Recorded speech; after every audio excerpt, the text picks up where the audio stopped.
Welcome to our fourth video on the intersection of solids.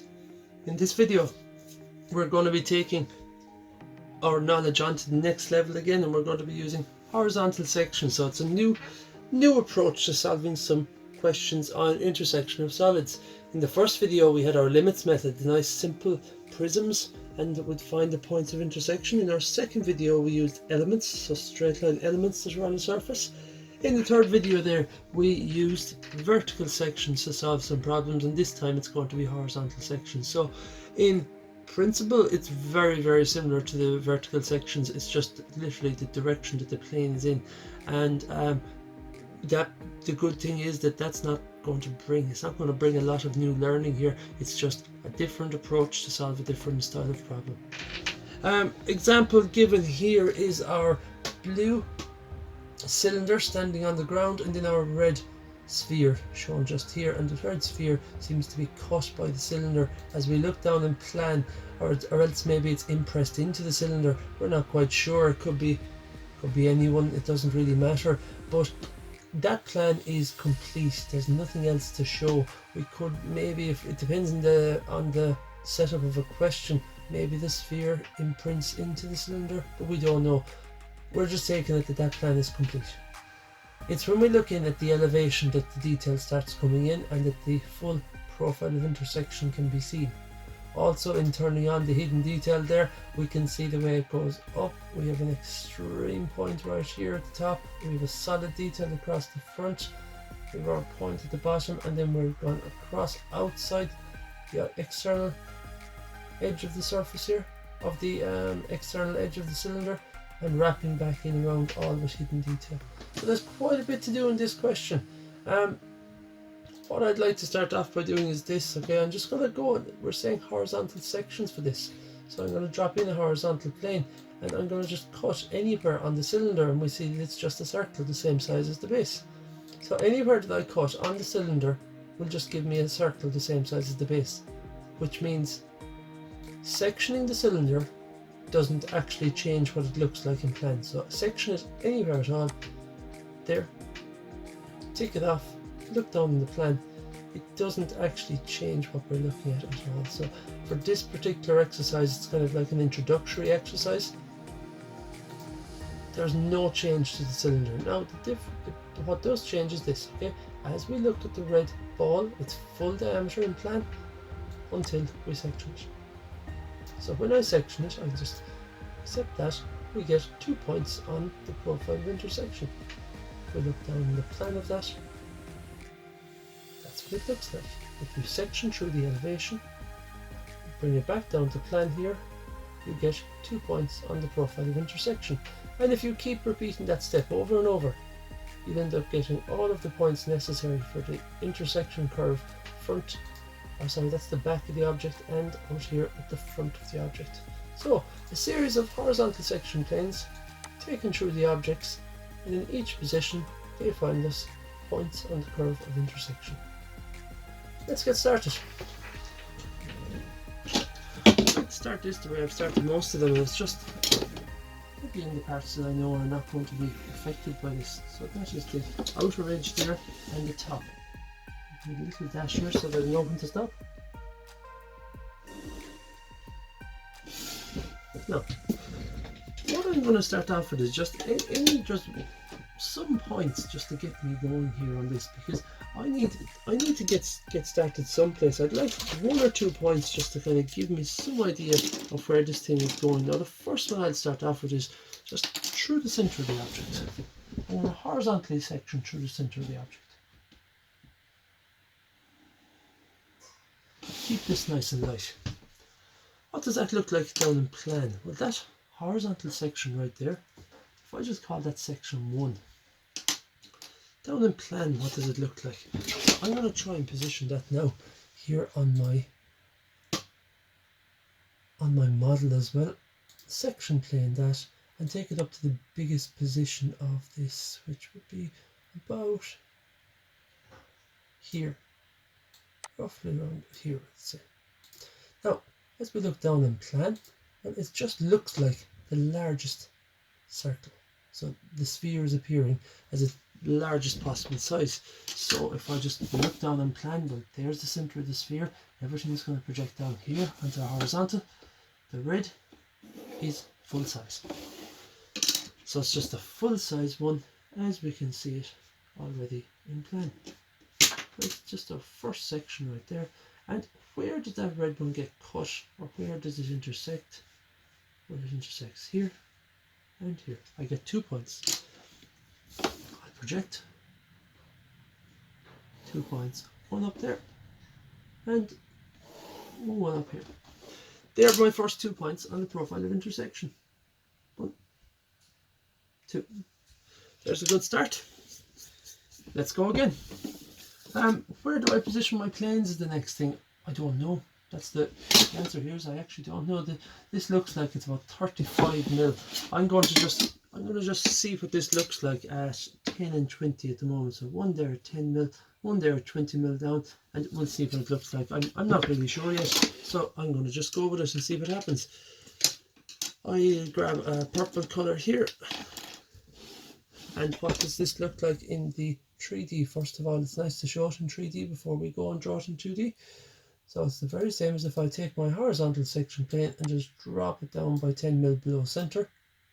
And then I can look down in the plan again. So this sphere is appearing to be smaller this time. I'm on this position here now. I'll draw it. I said I'd use the purple color this time as my reference color for plane number 2. And then I get to draw what that section looks like in plan. So I'll take this sphere in its new position, or in its new diameter, will appear right there, where it touches that edge. Everything's falling. Grab the compass. And I'll just color code this one now. So the same purple. What does it look like when I section through at that size? Well, it looks like this.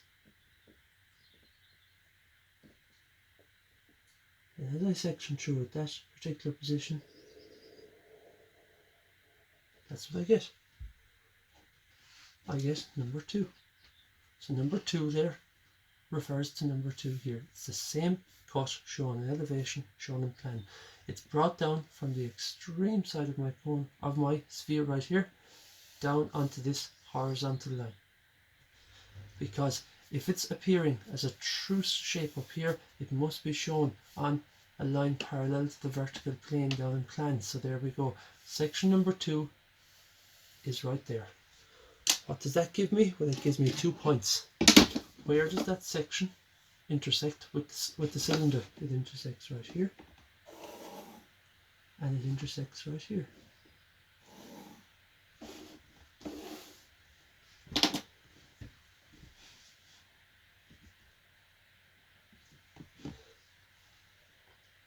Now, let's go for the next one. I'm trying to keep different colours here all along if I can. I like to do them in pencil first before getting the fine liner, because it's just a little bit more accurate if I can project from pencil marks. There is my third section plane. Projecting that down to plan. Get the compass. What have I done here? All I've done is once again taken that section plane from where it was and dropped it down even lower. So every time I go down lower, the plan view of the sphere keeps getting smaller. It's kind of a little bit more, it's a little bit easier to see this time how small it gets. It's getting a good bit smaller this time. And that's the section view of the sphere in position number 3. Right there. Taking our points back up, so where that section through 3 goes in and hits the cylinder, both sides, I'll take them back up onto section 3. And this side here is all so close. It's all running in out there in that profile. What do I get? them points right there. I need some more sections here, so I'm going to just pick another position. Now I am absolutely picking these at random, and it doesn't matter, we don't need to have any great deal of structure here. I'm going to just go down about halfway from what's remaining and pick section number 4.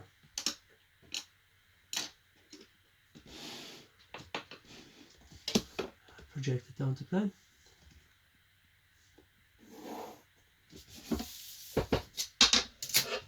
And draw it.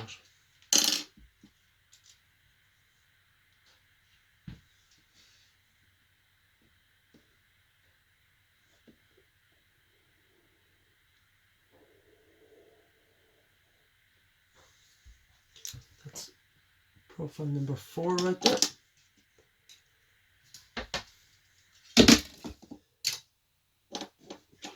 And where this 4 gets cut, profile 4 gets cut once here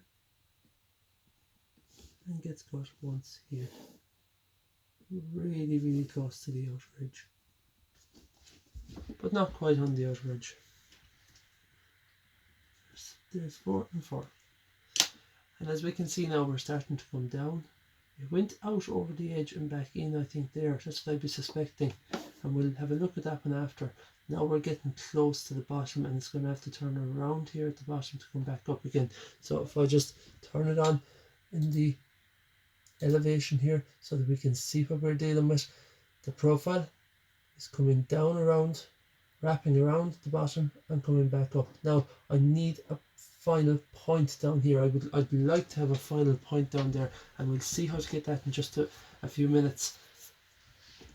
What will I do next? I might drop in one more. I'd like one more section here before I start getting onto my turning point at the bottom.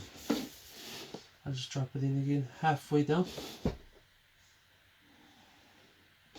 Section number 5.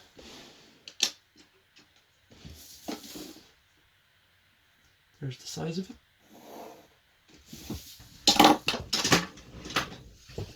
And set the compass to the resulting size given in plan and draw the section.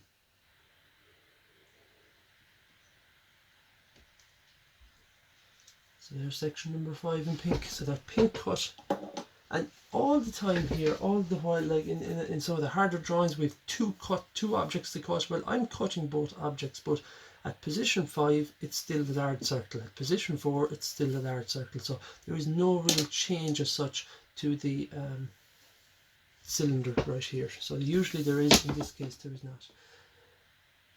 Position 5 shows me a point right there. Now I'm definitely getting very low down in this profile now, and right here, so that's position 5.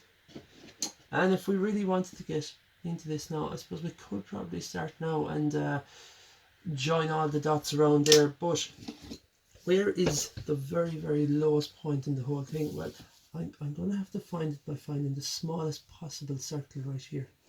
So I'll just join the centers. I need the smallest possible circle, and that will give me the lowest plane, the lowest horizontal section plane that gives me the point at the bottom. So that circle right there, and I'll leave this one in pencil.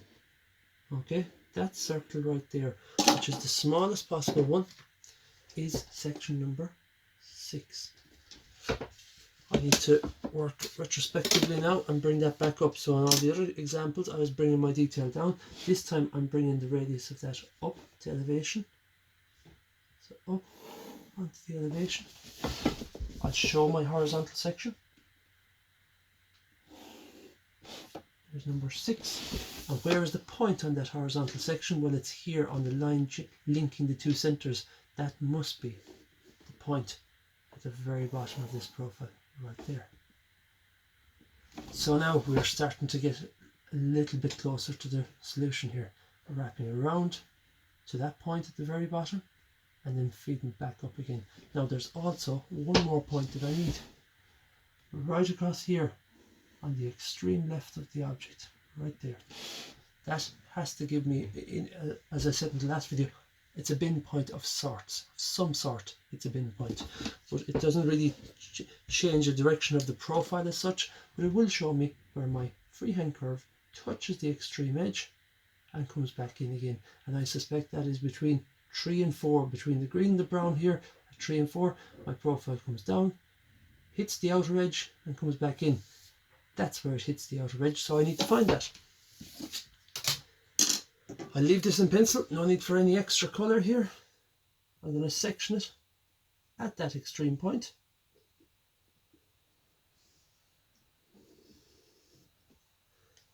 And I want to draw that section in the elevation.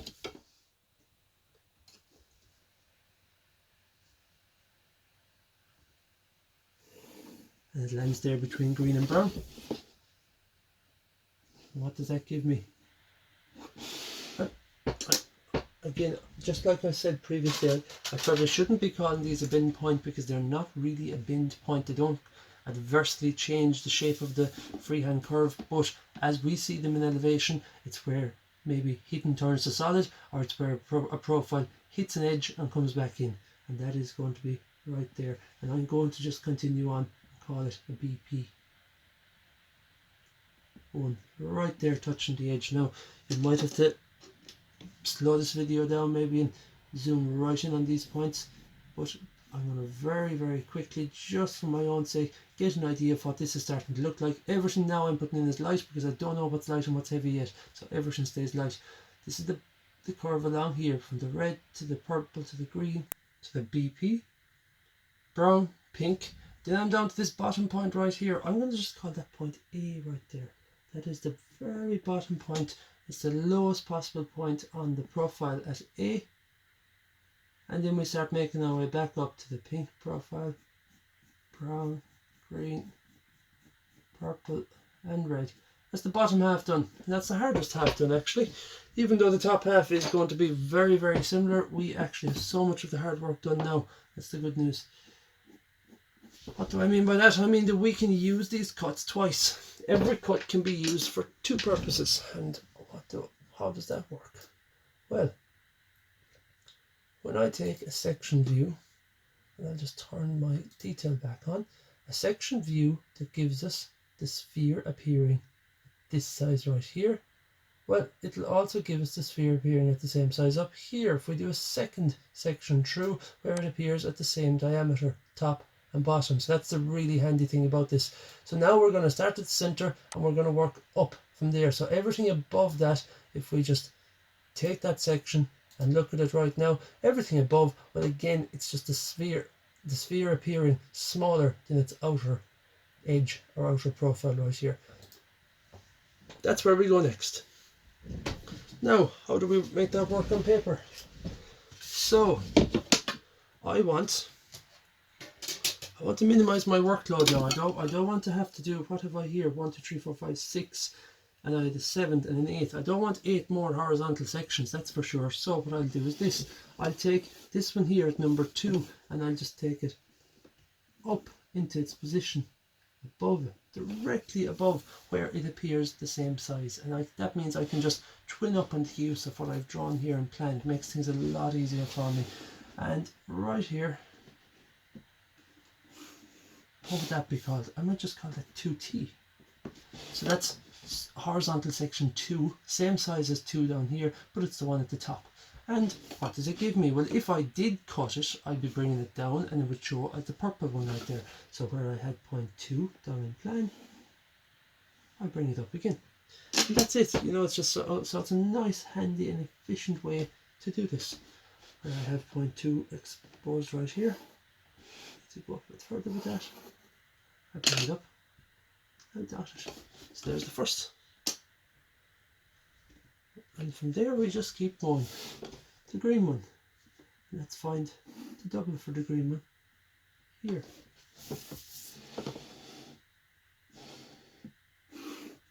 Green was 3 and I'm going to call this 3T. And where were my points? So I can just take the exit point right there on the green, up onto 3T, up to the top one, and the exit point here on the green.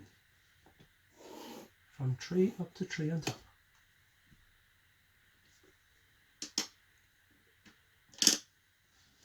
Next one is the brown one. It's the brown profile. Here. I should draw that a bit further now so I can label it as brown one's 4 up top. And I need my points projected.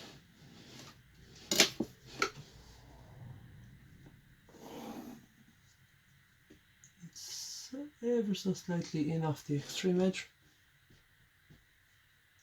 There's 4.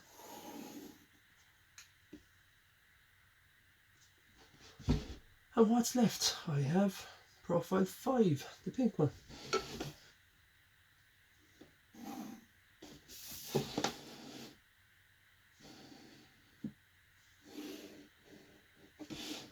It's 5T.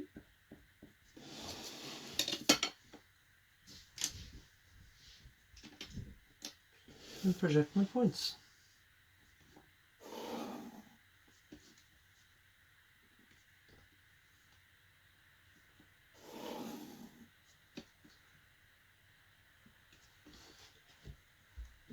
Next, I'd like to find, as I found point A down below, I'd like to find point A up above, the very top. So when I go rounding over the top of my profile here, I'll know where to stop. So A was right there, so taken from the radius to here, I project it up. I'll show what that section looks like. And that's going to be A top, A top. And where was the point? The exact point on that section was here, which is shown here in the bottom and shown right here on top. Now we're getting so close to the edge there. And I have a colour for that. I'll just put that in here with the black fine liner. That was point A right there up at the top. And is there anything else? One more thing. Where does the profile, just like it did here, this what I called BP, where between the green and the brown, where does it wrap back around this again? That's my last point I'd like to find. So it wraps around the profile at the bend point right here. I'll take it up and I'll bring that in, so I'm showing the top half of that wrap around right there. And once again, I'm going to call it BP2. Whether that's technically correct or not is questionable. It doesn't actually bend the profile, but it certainly does mean that we have to go out, hit the edge and come back in. So I think just for continuity, we'll use that. What's next? Well, I'll just very, very quickly link up my points. And that's that much done. If I look back at SolidWorks here for a second, we'll see the objects and the elevation. We'll turn off our section view and we'll just turn on hidden. Now we can see the front that's facing us here. All of those points are going to be solid. There's going to be a lot of hidden detail, and we can see what I have been referring to as my bend points, where it goes out over the extreme edge and back in, out over the extreme edge and back in. But we need from the extreme circle as it appears in elevation, wherever that touches my freehand curve, that's where I can go about making a solid outer profile and a dashed or hidden back profile. So that's next.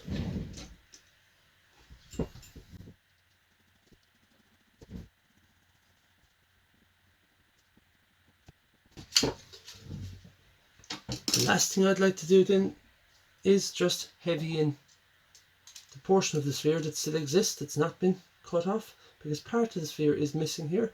Most of it is still there, so I think that's the center of the sphere. I'm just going to heavy in the portion of the sphere that's still there. And what we might just, it might be a little bit hard to see there on the video. If I just point it out now, point A is not on the outer curve. Point A on top is not on the outer curve. In fact, I think that it's going right there to the pink point, roughly to the pink point here, top and bottom, so where the curve is finishing up.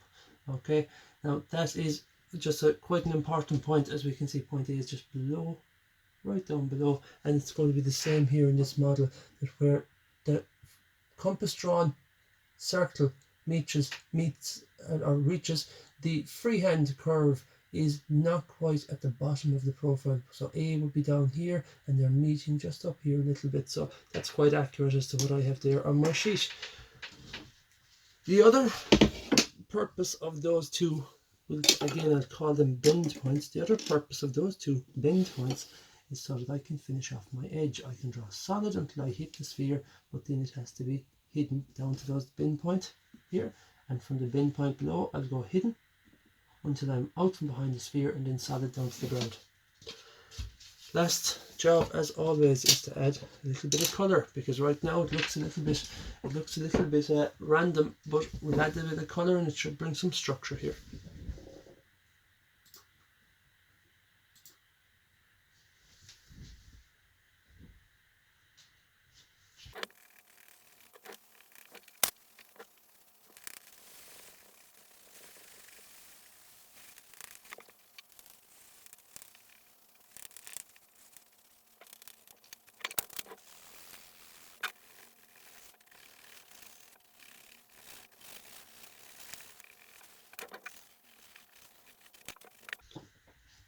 And there we have the solution. Now we can see the use of the horizontal sections there. Not the easiest method to get the grasp of, so we'll take a little bit of practice. I'll have two more examples coming up now, and in the next example, unfortunately, we're going to be cutting both objects, and both cuts will be apparent in the plan. This particular one, sectioning through the cylinder doesn't change the shape of what we see in plan, so the horizontal section was just as is in plan. But if we change it to a cone or some different object, the horizontal sections are going to show us more detail than just the circle that it was at the beginning. So on to our next one. Our second question here that we're going to go through shows a cone and sphere intersecting, and just if we see here, we see our green cone and our orange sphere.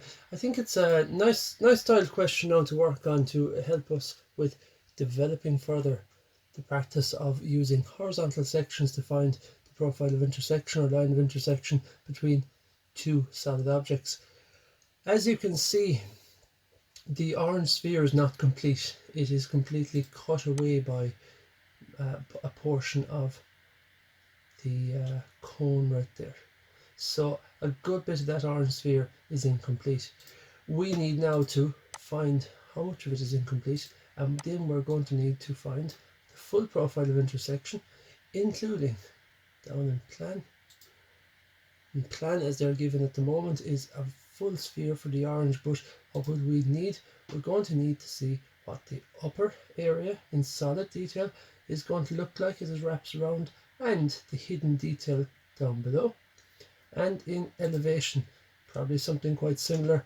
We have our solid detail to the front, and it wraps around in, goes around the extreme area of the extreme generator on this cone, and it wraps around the back of the object here through this hidden detail line. So quite a bit of drawing involved this time.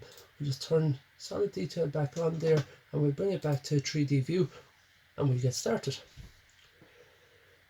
There's two ways we could potentially solve this now. We could use vertical sections to solve this, but you know, it's a lot of work. If we did vertical sections to solve it, it would mean that a vertical section there through a cone would be giving us a hyperbola. Now, drawing a hyperbola and then our section cone, our section circle right here at every single position, I think that's a bit painstaking. There's a bit too much in it, and at the end of the day, the vertical section gives us 2 points on the profile of intersection. What else gives us 2 points? Well, if I change my section plane type from vertical to horizontal, if I come up, a horizontal cut through a cone is a circle, and any cut through a sphere is a circle. So at any point at all that I draw these guys right here, I'm going to be getting 2 circles. So that is what I'm going to do here. What do I need to do next? Next thing, I'm going to go onto paper. I'm going to start inserting horizontal section cuts at various different points. I'll be looking for this point at some stage now in a while as well. Okay, that'll be an important point right there where the top of the profile is. And we're going to have multiple sections through the objects, and at every single position we will see 2 circles and we will see 2 points on the profile of intersection. Let's get down to it. So I'm going to start off by using the center line of this object right here as section number 1. So that's what I'd like to see first. I'd like to cut through the center of the object and see that as section 1. I might match this up now with what I have here on my model, taking it down to roughly around here where the center of the object would be, around there, someplace like that. And in elevation they're just cut by a horizontal section line, and in plan it's 2 circles. Now the sphere doesn't appear to change size here because it's the full size profile. So I've cut all the way from the extreme left to the extreme right. What I should see is that if I drop that down to plan onto the horizontal there, just like last time, if I drop that down to plan, it should line up perfectly. Yeah, and it does.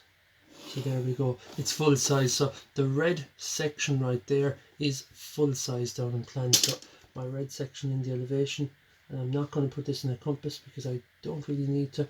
I just about dash it there. So that's one of the red circles. The second red circle will fall on the center line of the cone, of course. I need point 1 here. I'll take that down, and that's my second section cut. So we'll drop the red in to the compass, and we'll show what the section view looks like. And there we are. You know what, just for continuity here and just to get this all right, I'm going to show what the red section looks like here. And there we are. Now I could go and finish one of the of the circles, or both of the circles, like they are completely finished in the model here, but I don't think I will need to really. I could, as I said, I could go and finish the circles. I don't really want to. I know that where the 2 circles cross gives me a point up above and a point down below on the line of intersection, or the profile of intersection. So there's 2 points. 1, 2. I don't know yet, are both of them visible? Is only one of them visible? I don't know what's hidden detail and what's visible. We'll just take it at that for now, and we'll keep working our way through the question, and we'll figure out hidden detail and all that after.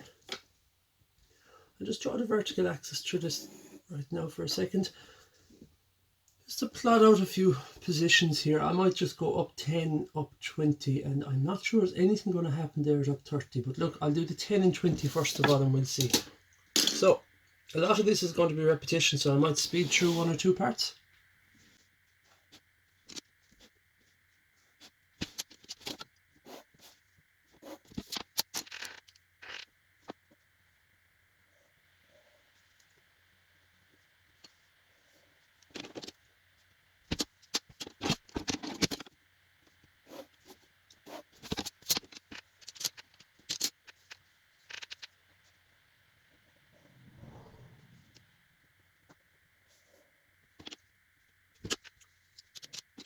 I'm going to try one more section in up here. I'm not sure if I'm gone too high. Maybe it's not going to give me any point or intersection here because I might be above the cuts, but I'll try it anyway and we'll see.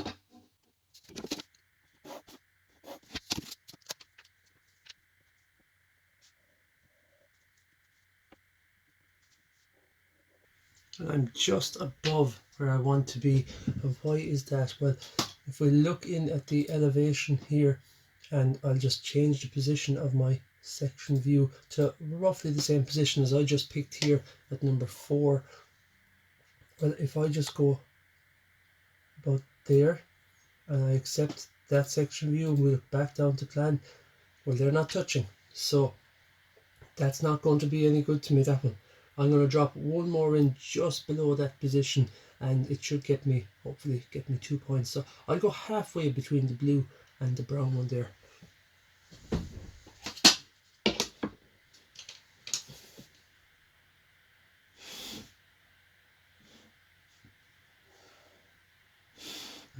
call that number 4 instead, and I'll just strike off the number 4 that I had already used there, because I want my numbering to be correct if I can. So I'll just strike off that one.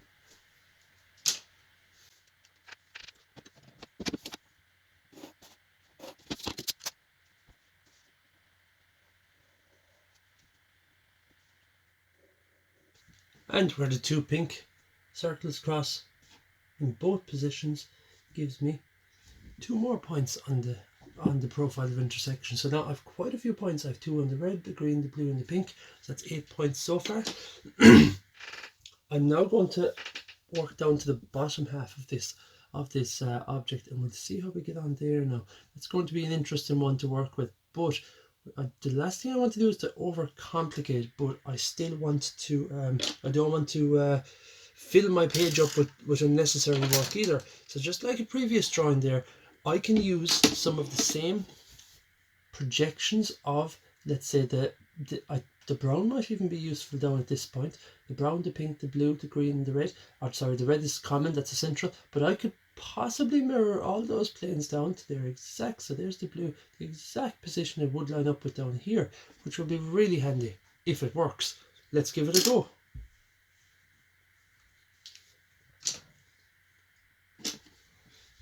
I'll start with the green, which is here. It's the green plane. Okay, and if I just did this much now, I've already sectioned once, so this time I'll dash my way through, and I'll just call that 2B, 2 bottom, or 2 base. Actually, just as I think of it now, before I go too far with this, maybe I should find all those points here in the elevation like I would have last time. I've all my points in plan, but before this gets fairly full, I'm going to go and project everything up. So on the red, I have a point. On the green, I have a point. On the blue, pink,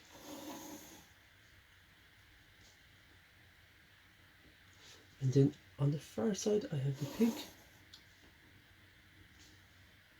the blue, the green and the red.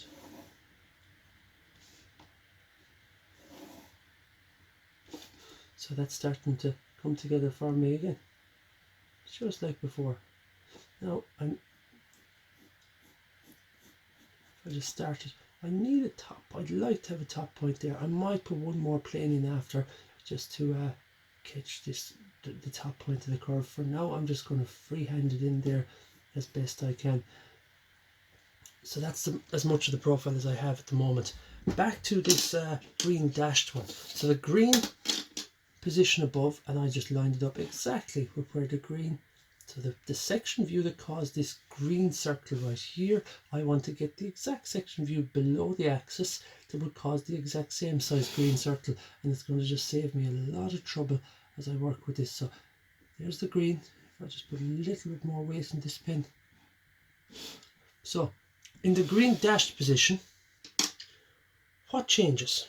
First off, the green dash position is the same circle, the same section on the sphere, but on the cone it's not. It's a much bigger one. So I can use what I already have there, which is the section through the sphere, and I can use that to help me.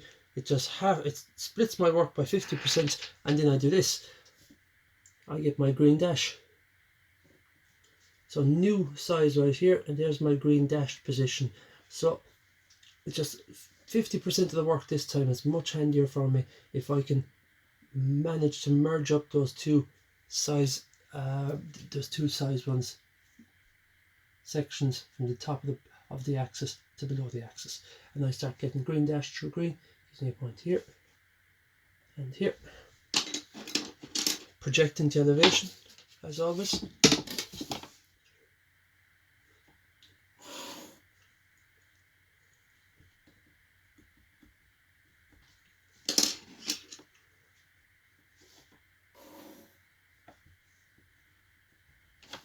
There's my next 2 points.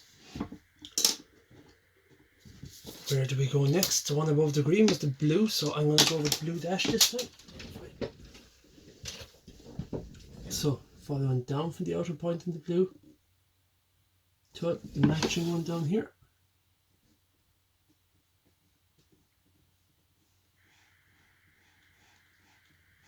And just in case I need it, I'm just going to pencil that in as well. I'm going to call that 2B. What does that give me? Well, the blue section through this sphere is the same size as the blue section already through the sphere. The blue section through the cone is here.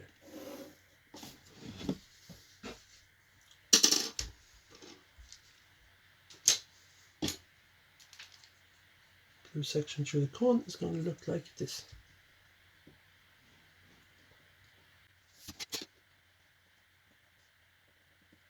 And blue.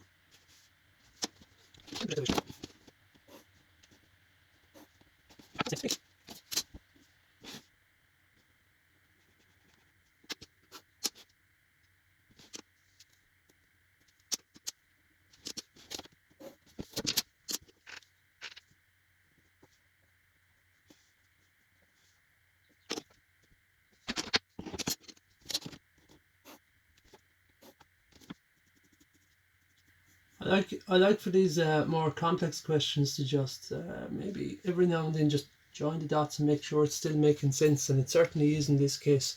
Again, I'm just going to turn off section. I'm going to turn on here, looking in at the elevation. We'll turn on our hidden detail. Is it starting to look like we want it to look? It certainly is. We can see it wrapping here around the front. We can see it going across the top.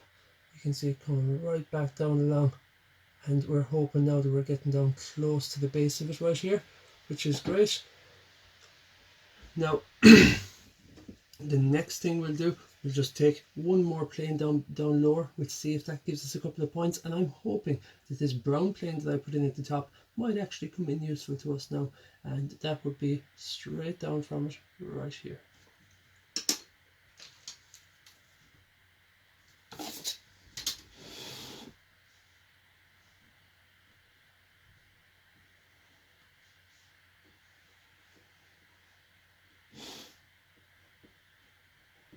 Now I'm going to call that 5 up top. I hadn't used it, but I'll still drop it in there as 5 because now I want to call it 5B down at the bottom. And we'll show what our resulting cut. So once again, just to reiterate this one, the resulting cut at that position has to be the same as the resulting cut at this position. That's why I'm mapping them together. The resulting cut of that horizontal plane right there on the main cone is taken from the extreme generator, 0.5B right there, taken down onto the extreme generator right here.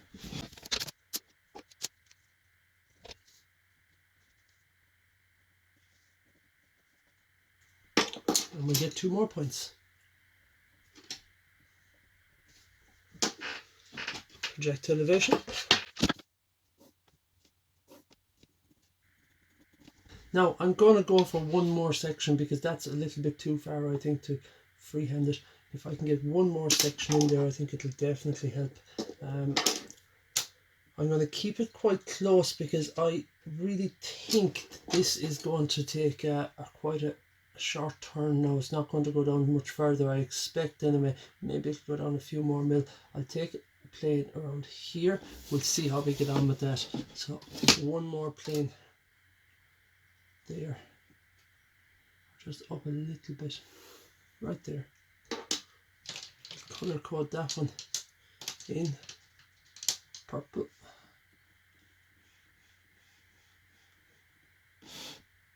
Call that 6B for bottom plane right there.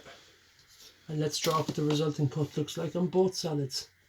So it touches outside of one and along the external generator of this one.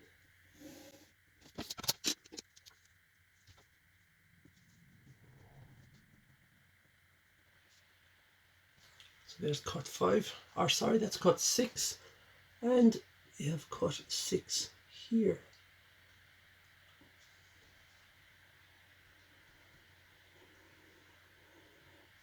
And we have 2 more points.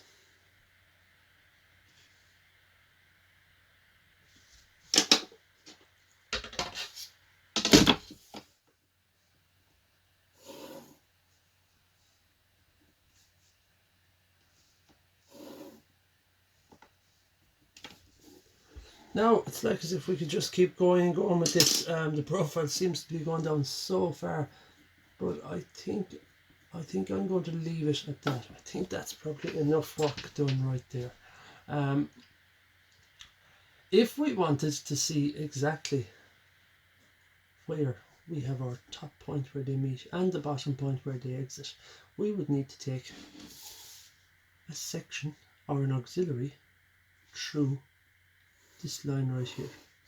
We'd need that section to see what's happening exactly along the closest points, so that we would get the touching point up top and the exit point down the bottom, which might be down, let's just say for example down here someplace at the bottom, and the touching point which would be in here someplace at the top. So we would need to take a full section through, and it would be quite easy to take now. I don't have any more space on my sheet. It'd be a very easy section, because that section through our cone would be just a triangle, and every section through a sphere is a circle. So an auxiliary view now that would show that true shape of what's happening along that line right there would give me the entry point and exit point, or the top and bottom points right there.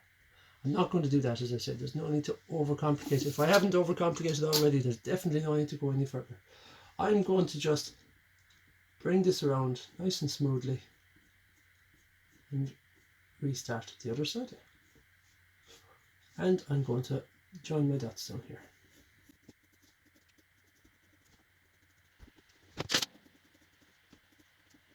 Now, next question is, what is solid and what is not?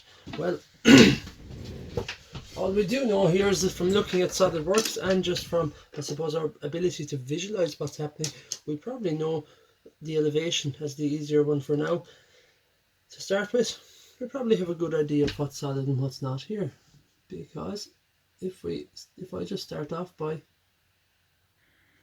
working here, I know that that's all solid because I can see it clearly in front of me. I'm just going to go down to where it seems to merge onto the freehand section, and the same below, where it seems to just about merge the freehand section right there.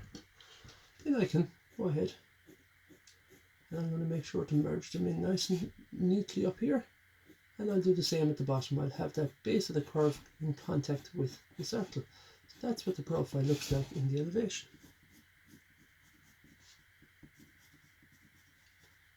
Goes down in contact and feeds back up. The rest of the profile has to be at the back of the object, so it has to be hidden.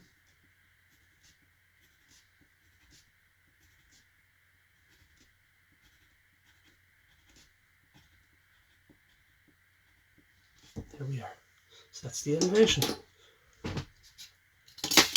extreme generator, or the extreme edge of the object, would be next. Solid as far as the cone, and hidden to the point, and hidden and solid down here as well. So we'll just take it that we're touching at that point. Again, if we want to find them, it's extra sections needed, which I'm not going to get into for this. This is good practice on our horizontal section. I think that starts to make a little bit of sense there, so we can see the way it appears to wrap around the object. We could, if we wanted, just like back in my very first video on this, we could put a hidden edge in there if we wanted to. If we wanted to assume that the cone is the dominant object and it is still, that extreme generator still remains, and that the ball just wraps around front and back. Down in plan, let's go with the same system. First of all, I'm going to start off by having in the outline of the sphere as far as I can. So it's probably all solid. I'm guessing it's all up to there. That point in the red seems to be the one. That would have to be, because that's through the center and all the way around to the point in the red here. And that looks good. And we're freehanding, flowing freely from that point in the red through green, blue, pink, and pink, blue, green again. Taking our freehand and making it hidden, because that all of what I'm filling in right now is underneath.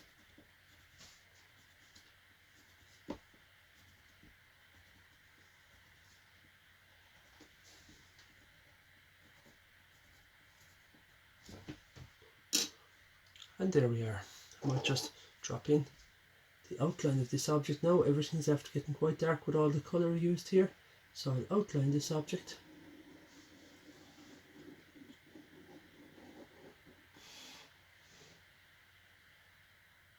And that's hidden because it still exists there right down to the ground. The usual, I'm going to add some colour.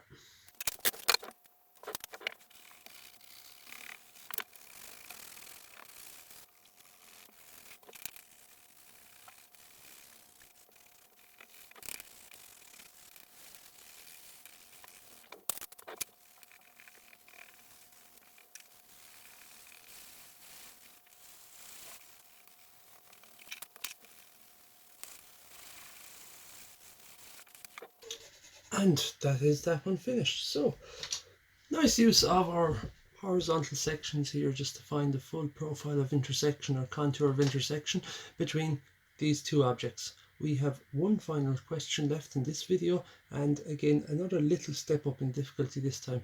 There's a lot of drawing in these questions. There's quite a bit of difficulty involved, and I would seriously suggest having a set of fine liners or coloured pins to draw these, because otherwise that's a lot of circles if they're all grey and all just done with the pencil. And here's our final object for this horizontal sections tutorial. What we can see here is we can see a sphere with a regular triangular hole cut straight through, as we can see here in the elevation. What I'll start off with here is just a few projections. I'll just project across to my end elevation. I'll come down here and draw my plan, just outlines. I just want to kind of get the thought process started here. There's quite a bit of drawing involved in this. I'm probably going to be forwarding through a good bit of this tutorial, of this portion of the tutorial, but for now I'm just going to project between my views, get everything lined up and get my elevation or my plan outlined.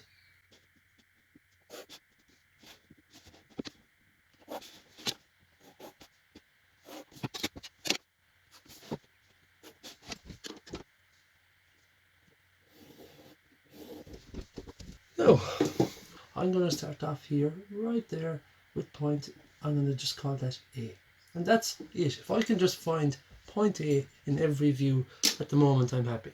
So point A, let's just look down the plan for a moment here and see where it is. So A has two positions, one to the front and one to the back, where the top of that triangular cut produces through the spherical surface. How do you find this? Well, the nature of the topic is all about horizontal sections, so pretty sure it's going to be another horizontal section this time.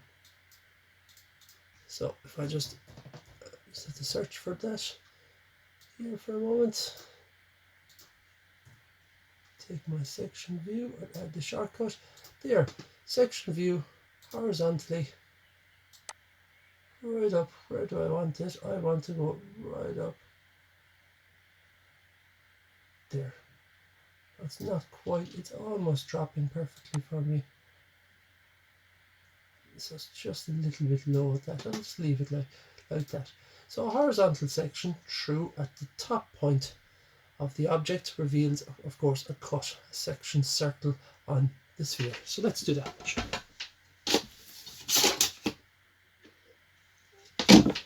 So if I section through A horizontally, I'll just use blue for that. Okay, that's what it looks like in one view. Here's what it looks like in the end elevation. So that's the main elevation. That's still a horizontal section in the end elevation. So that's the first one right there. And what does it look like in plan? So we'll project that down. That is the radius right there of the circle that will be shown in plan.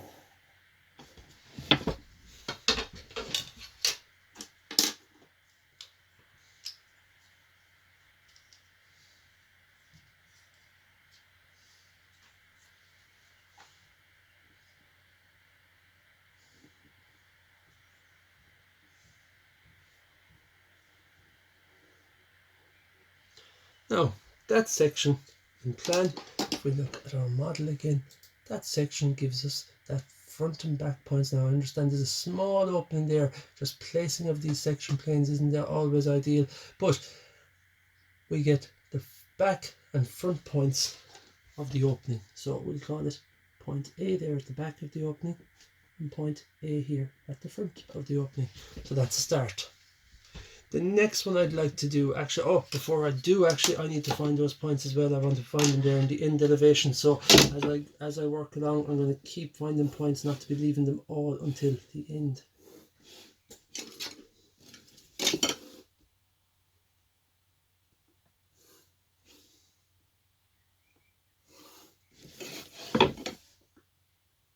Where are they? Well, they're, interesting thing is they're perfectly, I was hoping they would, they've fallen perfectly on the circumference and perfectly on the circumference.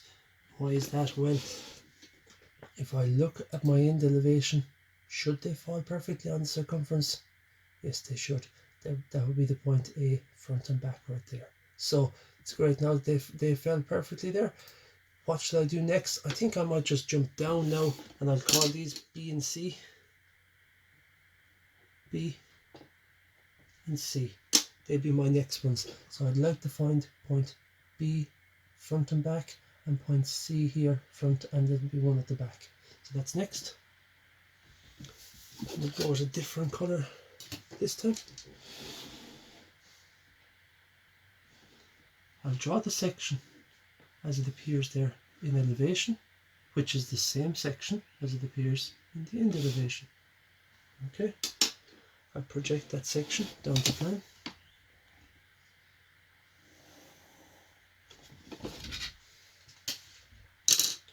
And what am I using? Orange. I'll just get my orange colour and I'll draw that section in plan.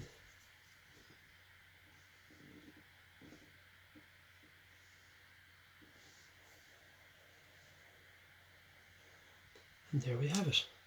Let's find points B and C. B and C, front and back. So B is here and here. Now, I'm going to just skip a step here in a sense. I'm going to skip some of the thought that should need to go into this, but we'll just have a look. B and point B at the front and B at the back there are completely hidden when we look down on the plan. They are right gone in under, and there's a big amount of this material still remaining, of the sphere still remaining, that is hiding that line. So with that in mind, I might just skip one of the steps that I'd have to do later. I know that that's going to have to be a hidden detail line from B at the front to B at the back, so I'll just drop it in now. So that's B at the front right there, and that's B at the back there. I also know that the same has to happen here at C. So I'm just will spare the thought, a bit of thinking for later on, and we'll get it done now. That's C at the front and at the back. Now I think it's only just look really that A and C happen to line up there. That's no issue at all. Now what are we looking at? Well, here on the model we can see that from A it curves up, around and back down. If I just find my hidden lines visible there, if we turn them on, we'll see that where we have our hidden again, it should be hidden from A to A, of course, because that's underneath the top surface of the sphere, and we're going to have these solid curves out to a point and then hidden curves back in. Now, what about between B and C? Well, they all fall on this horizontal section. Everything from B to C, front and back, is a circle. So from B to C is going to be a circle, but as we can see, some of it's going to be hidden, some of it's going to be solid. So I'm just going to leave it as it is for now. I need to find points B and C over here. What should they look like in the end elevation? Well, they'll just fall on that same section plane, the orange section plane. So B and C right there. They just happen that they line up so perfectly there. With A, I'm going to just work with the same points, and I'll get B, C. And again, that one lines up perfectly with A, and I'll get B, C. Now, it is everything in between that I need to find next. So there's quite a bit of work still to do here. we're not out of the woods yet. How many planes do I need is the next question. Now I'm just looking here at this, and it's approximately, I could probably say it's like 10, 20, 30, 40, 50, 60, and that's what I'm going to do. So I'm going to drop only in a 10 mil there, or the 30, 40, 50. So once again, I think you might be starting to really get the gist if you've gone this far in the video. It doesn't really matter where you put the planes, because every plane in any position will give us 2 points, or in this case will give us 4 points, so that it'll give us some information. That's all we need, is some information. I will start with this one right here. So I'm just going to start from the bottom and work my way up here. So that section here is also here. I'm going to call that section 1. Let's see what section 1 looks like.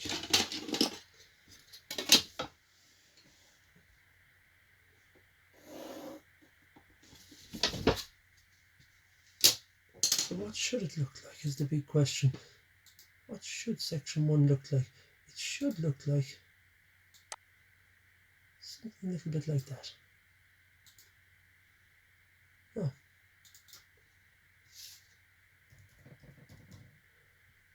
And just turn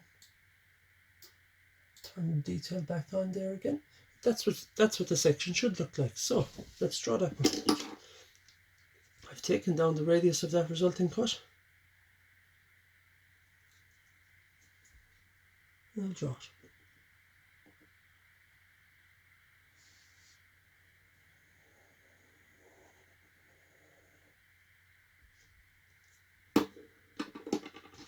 And where does that purple section actually give me some information? Well, it gives me some information right here.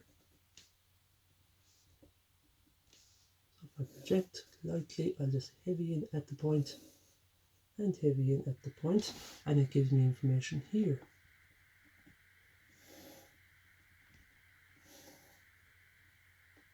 So there's 4 more points to be projected to the end elevation.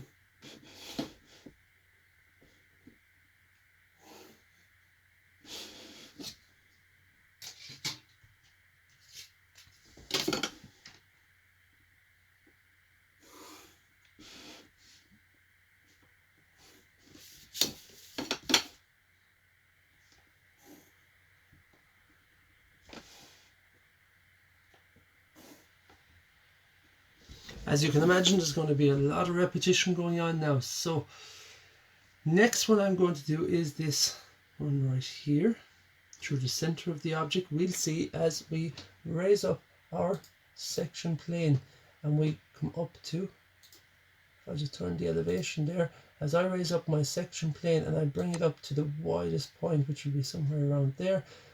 What do we see when we look at each view? Well, when we look down the plan, it's going to just not change at all. It's going to be the largest possible circle as it's already shown in the plan.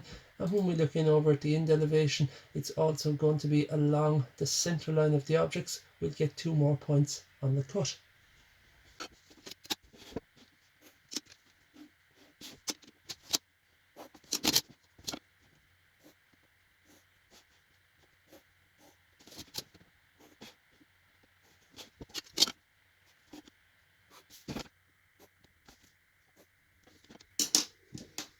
Next, what we can do now, again, just like before, and I think some people are definitely going to be copying this one before I do it, what we can do here is we can match up our cuts so that this purple section can do 2 jobs for me instead of just 1. So I might ignore my next position for now, and I might just take that purple section right there up.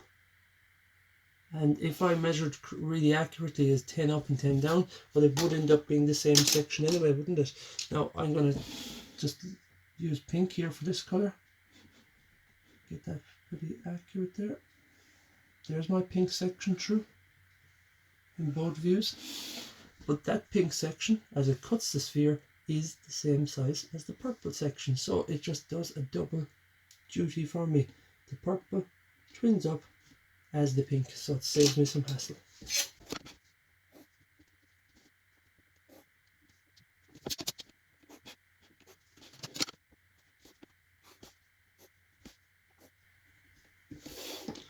Where would I go next? Well, if I use the purple already for that task, I might just use the orange one again. So I might be ignoring my next, and see the way this, it was 10 down below the axis, it was 10 above, so it managed to land perfectly. The pink landed perfectly on the 10 mil mark, and it would have to, the section that's 10 mil below and 10 mil above would have to be the same size. Let's go for the orange one here. Up to hit the circumference. And take them through. Use this as the brown section right there. And once again, the brown section lines up with the orange section, which means it's the same size down in plan. So that guy is brown and orange. Get my cut points.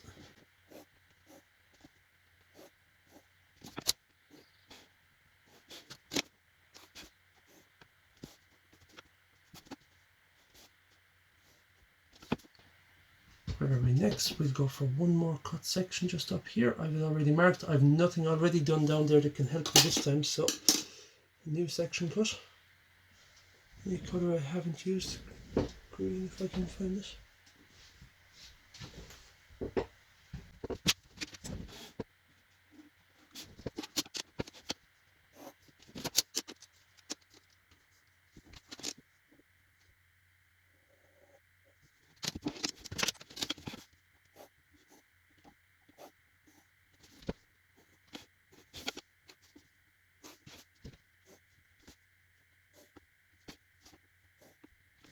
And there we are. What I should have probably done at an earlier stage there now, but now it's starting to really come together and make sense, is this. And as we look in at the end elevation, that much must be solid, and so must that. And there's the hidden in between. So that's a starting help. And then we have our freehand curves coming down, freehand curve coming down. And any more hidden? Well, the top edge that cuts through there reveals this cut right here. And then we have our solid and hidden detail. Both solid and hidden going to be shown here in plan. I'll start off by just lightly join the dots everywhere. A lot of freehand work involved now.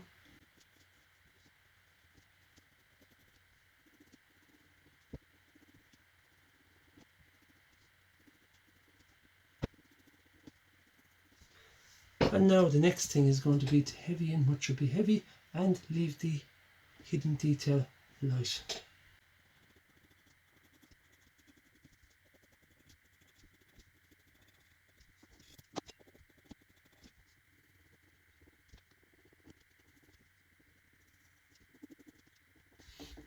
Before I finish outlining the circles, I'm just going to add the hidden detail parts of the freehand curves. And finally, before my usual adding the colour, I'm just going to, as I said, outline what should and shouldn't be heavy here. Now before I do, I'll just have a quick look at my model here and see, is everything looking okay. I'll turn off the section view. We'll just have a quick look at the 3D and see, is it starting to really make sense here? What should and shouldn't be heavy and what has changed, I suppose. And there's one big area here that a mistake could be made, and I think that first of all, the end elevation in itself is relatively simple.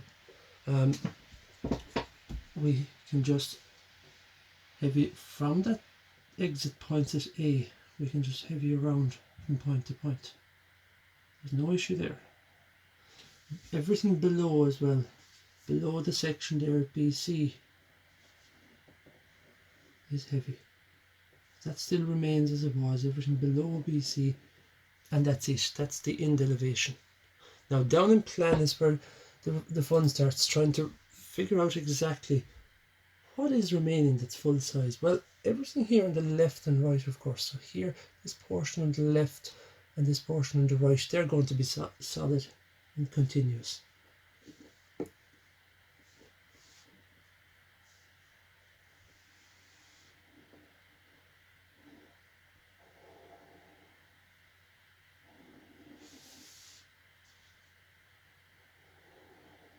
They start and finish there. on the points that were found in that yellow section, which was the largest section. And the same on this side, it's the points that came from that yellow section. So there we go, that's them ones. Now what about the front and back? Well, as you can see there, they're smaller. They're a smaller circle on this yellow surface. Where did that come from? That came from the section view that we took through points B and C. If we look at our colour, that was the orange section through B and C. That orange section through B and C gives me the resulting circle. And where is it? Well, I go in here to the orange position. Now I can go heavy in that portion because it's visible, and I can go heavy in this portion because it's visible. It's the easy part. What about the next one? This is the one that would be forgotten. If we turn our hidden detail on, you see that that curve continues on in. If I select the full surface right there, sorry, I have a sketch open there. If I select the full surface there, you can see the way it continues on in until you hit the points B on the right here and C on the left. So don't forget them. So hidden detail coming from C out and going from the solid into B. Hidden detail coming from B out.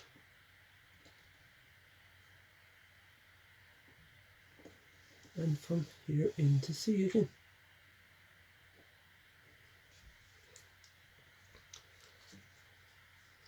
The usual final step still to go. Let's turn this guy back to 3D, and with if I just turn that back to 3D right there, so we'll see what we're dealing with and get some colour on this.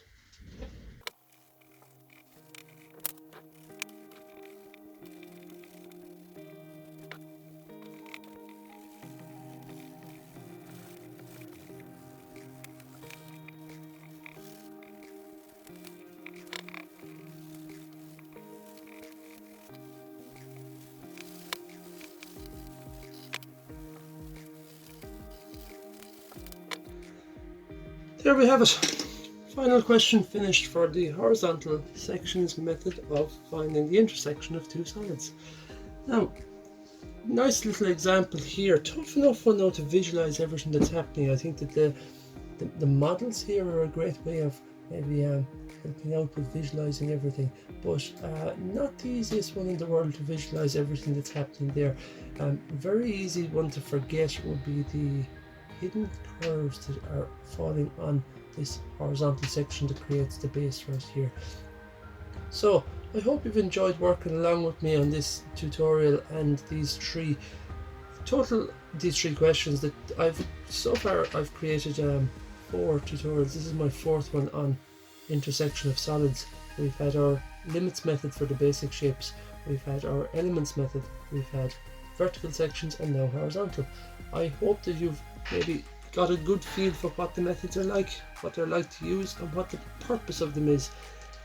More importantly then is, when do you apply each one? And I think that as I went along, I was hopefully answering that question and maybe showing the different ways that they can be used, and even at times the way that 2 different methods could be used to serve the same purpose, but how one would be much easier than the other. Really hope you've enjoyed this. There'll be some more coming up, maybe with some exam questions on it and some more unique questions, and possibly even some that include auxiliary plans, some of the older questions. Thanks very much for watching this series of videos. I hope you've enjoyed them and got something from them. See you for the next one.